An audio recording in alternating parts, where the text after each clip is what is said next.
لوگ کہتے ہیں کہ جلدی کا کام شیطان کا ہوتا ہے، لیکن وہ کون سے کام ہیں کہ جنہیں انجام دینے میں جلدی کرنا چاہیے، اور عاقبت بخیری کے لیے ہمیں کس چیز کی ضرورت ہے؟ ان دو سوالوں کے جواب کو جاننے کے لیے اس ویڈیو کو آخر تک ضرور دیکھیں۔ اعوذ باللہ من الشیطان الرجیم، بسم اللہ الرحمن الرحیم، اللہم صلی علی محمد وآل محمد وعجل فرجہم۔ ناظرین محترم، السلام علیکم۔ تفسیر نور کے اس پروگرام میں ہم آپ کو خوش آمدید کہتے ہیں۔ ناظرین، آپ واقعاً خوش نصیب ہیں کہ تفسیر کے اس پروگرام میں شرکت کر رہے ہیں اور سبیل قرآن کی اس پہل رمضان ٹو رمضان و سبیل قرآن میں اس کا ساتھ دے رہے ہیں اور اپنے سماج کو ایک قرآنی سماج بنانے میں ہماری مدد کر رہے ہیں۔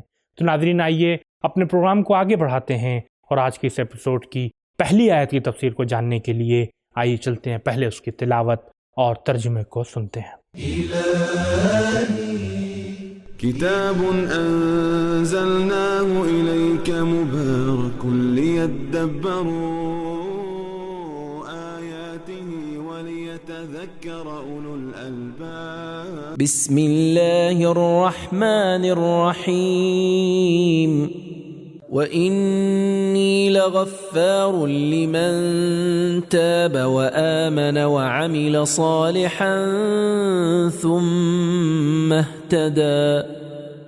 البتہ جو توبہ کرے، ایمان لائے، اچھے عمل انجام دے اور سیدھے راستے پر چلے تو میں اسے بخشنے والا ہوں۔ آیہ کریمہ کی تلاوت اور ترجمے کو سننے کے بعد اب آئیے اس کے نکات پر گفتگو کرتے ہیں۔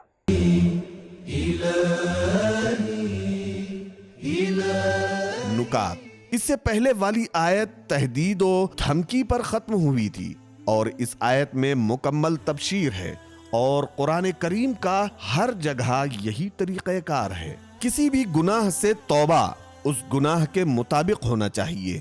مثلا جو نماز نہیں پڑھتا، اس کی توبہ نماز کی قضا کرنا ہے۔ دل آزاری کی توبہ معافی طلب کرنا ہے۔ حقائق کو چھپانے کی توبہ یہ ہے کہ حقائق کو بیان کرے۔ شرک کی توبہ خدا پر ایمان لانا ہے۔ لوگوں کے مال کو کھانے کی توبہ یہ ہے کہ مال مالک کو واپس کر دیا جائے۔ اگرچہ اس آیت میں توبہ کرنے والوں کی بخشش کے بارے میں بیان ہے، لیکن دوسری آیت میں ہم پڑھتے ہیں وہ لوگ جو ایمان لانے کے بعد کافر ہو جاتے ہیں اور اپنے کفر میں اضافہ کرتے رہتے ہیں، ان کی توبہ ہرگز قبول نہیں ہوگی۔ جو لوگ ایمان لانے کے بعد کافر ہو گئے اور پھر انہوں نے اپنے کفر میں اضافہ کیا تو ان کی توبہ ہرگز قبول نہیں ہوگی۔ انبیاء کا استغفار: اللہ کے نبی بھی اس کی بارگاہ میں استغفار کرتے تھے۔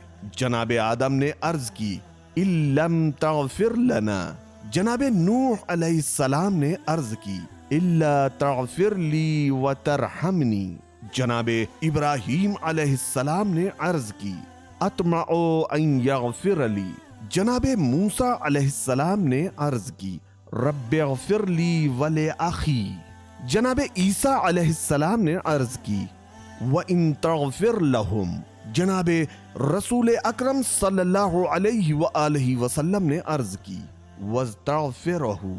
روایت میں اہتداء سے مراد اہل بیت علیہم السلام کی ولایت کی طرف ہدایت ہے۔ کافی جلد نمبر 8 صفحہ 393۔ اس نورانی آیت کے اہم نکات کو جاننے کے بعد اب آئیے اس کے پیغام پر گفتگو کرتے ہیں۔